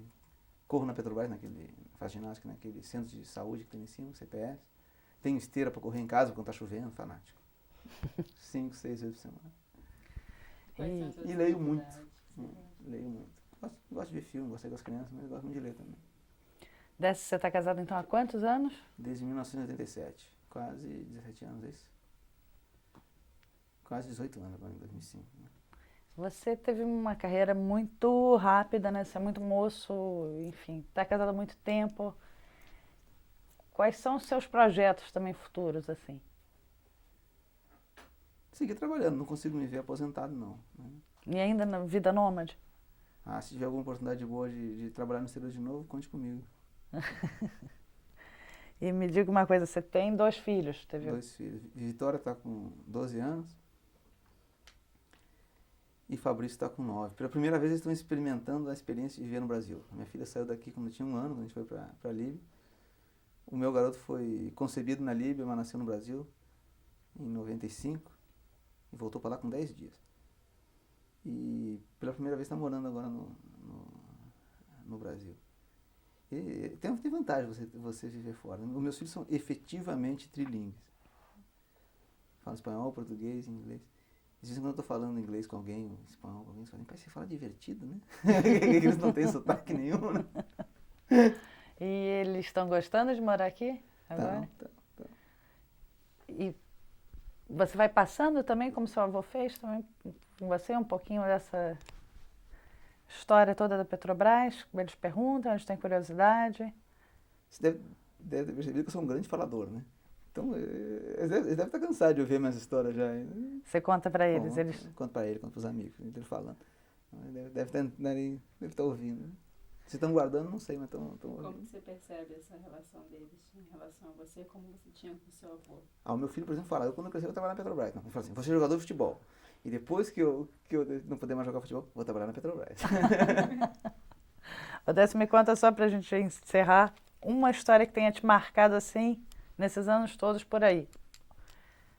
Pela Líbia, pela Bolívia. Uma história? Uma coisa que você tem assim, o que mais te marcou?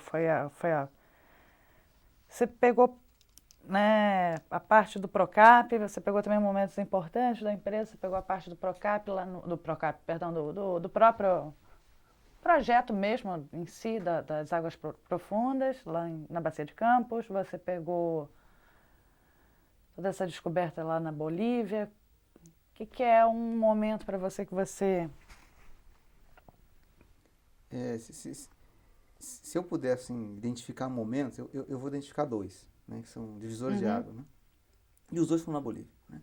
Primeiro as descobertas de gás, que realmente, né, começaram a abrir uma perspectiva para a gente. E o segundo foi o momento da compra das refinarias. Um momento isolado, talvez tenha sido o mais marcante, por abrir um horizonte absolutamente novo, né? Não só para mim, como executivo, mas para a empresa. Né? E o fato de eu estar participando daquele processo. E como relevante, que eu duvido que eu possa repetir isso, porque é muito, muito difícil, é a experiência que eu vivi na Bolívia como um todo. Porque é diferente você entrar numa organização e por mais destacada que seja a posição que você tenha, é completamente diferente de você participar da construção de algo. Né?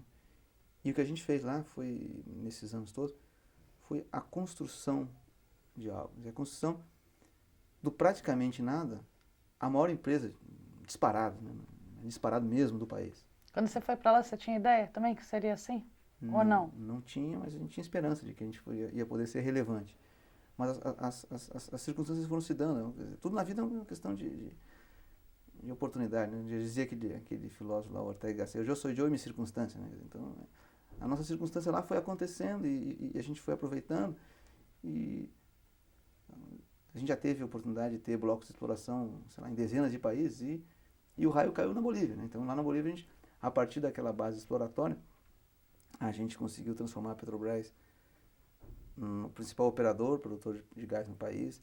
Depois nós migramos para ser o dono das principais refinarias do país, abrimos a principal rede de distribuição de derivados do país, abrimos os postos de gasolina mais reconhecidos e mais exitosos do país, construímos os principais gasodutos do país, temos as marcas de lubrificantes mais vendidas, vendemos gás para geração elétrica, a gente está integrado lá quase do posto ao poste, né? E tudo isso se passou em um espaço de tempo muito pequeno. Né? E eu participei de todo esse processo. Quer dizer, é uma experiência muito rica e eu diria quase inigualável para um executivo do setor de petróleo passar por essa experiência. De viver, né? Num espaço de tempo muito curto, a criação de uma empresa gigantesca, um impacto enorme na economia do país. A gente hoje é responsável por 40% da exportação da Bolívia, tem um faturamento lá significativo em relação ao PIB do país. Uma presença muito importante e tudo isso num espaço de tempo muito curto e com a nossa participação. Né? É um negócio que, para mim, do ponto de vista pessoal, espetacular. Em relação à exploração em águas profundas, você ficou um pouco afastado? Como é que foi essa sua relação de mudar um pouco do setor? Aí fiquei completamente afastado depois de que eu saí da Petrobras para a Braskem, em 92, né? Eu só olhava como observador curioso, à distância, torcendo para que desse certo. E olha como deu.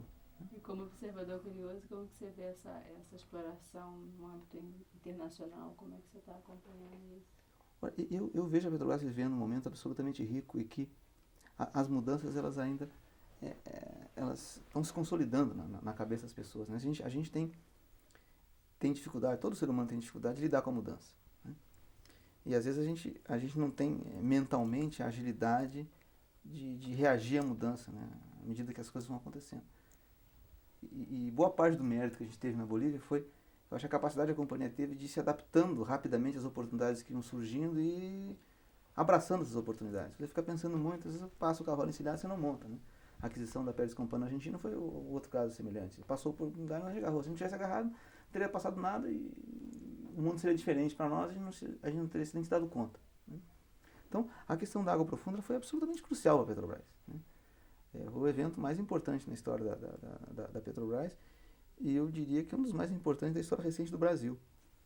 Porque eu me lembro que em 1985, a grande meta da Petrobras, como conclusão lá do Polo Nordeste da Bacia de Campos, era a meta dos 500 mil barris por dia. Não sei se alguém já falou isso para vocês aqui nesses depoimentos. E aquilo era um negócio extraordinário, né? A Petrobras produzia 500 mil barris por dia. Se a gente lembrar um pouquinho de história, em 82 o Brasil tinha entrado em default, né? Você não pôde pagar a dívida externa, no governo Figueiredo, basicamente pela segunda crise do petróleo originada na guerra Irã-Iraque. A gente não teve recurso para pagar o petróleo que a gente consumia. A gente importava, acho que, perto de 1 milhão de barris por dia, a Petrobras produzia 300, talvez. De repente, a Petrobras descobre esse caminho aí das águas profundas, né? E começa a mudar completamente de patamar. Aquela companhia que sonhava produzir 500 mil barris por dia, hoje está falando em 2,5 milhões ou mais. Aquela companhia que tinha uma visão de que todo o petróleo que ela encontrasse, ela produzia, e aquilo ajudava a ela e ao país, agora está às portas de se tornar uma companhia com excedente de petróleo. Quer dizer, ela vai produzir, vai ser autossuficiente, o Brasil não vai importar mais e vai ter excedente. Quer dizer, o que você faz com esse excedente? Você vende como petróleo no mercado internacional?